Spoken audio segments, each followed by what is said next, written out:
আসসালামু আলাইকুম। কৃষি এগ্রো নার্সারির পক্ষ থেকে স্বাগতম। তো এগুলো মূলত বাড়িটু জাতের লম্বা পটল। দেখেন কি সুন্দর পটল ধরে, যেমন ফুল জালি আসে তেমন পটল ধরে। এই বাড়িটু জাতের লম্বা পটল এই দেখেন।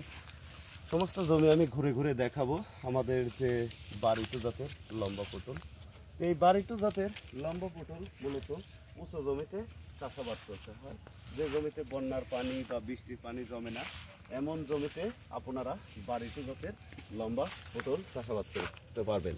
এই পটলটা দেখেন কি সুন্দর চেহারা, প্রতিটি পটলই দেখেন কি সুন্দর চেহারা। খাটো জাতের চাইতে লম্বা জাতের চাহিদা সর্বোচ্চ ভালো হয়। আর এই জাতের যেমন ফুল আসে তেমন পটল ধরে। এই দেখেন পটলও ধরছে, ফুল জালিও আসছে, মানে ওঠানোর পরে আবার প্রতি সপ্তাহে দেখা যায় 15 মণ 16 মণ করে পটল উৎপাদন করা সম্ভব এই বাড়িটু হাইব্রিড জাতের। তো ভিউয়ার্স, আমরা এই বাড়িটু হাইব্রিড জাত আপনারা উঁচু জমিতে চাষাবাদ করবেন। একবার লাগালে দেখা যায় 3 বছর 4 বছর পর্যন্ত একই জমিতে আপনারা পটল চাষাবাদ করতে পারবেন। তো ভিউয়ার্স, আমরা নিয়মিত বাংলাদেশের প্রতিটি জেলায় সুন্দরবন কুরিয়ার সার্ভিসের মাধ্যমে এই পটলের চারাগুলি সেল দিয়ে থাকি 10 টাকা পিস হিসেবে।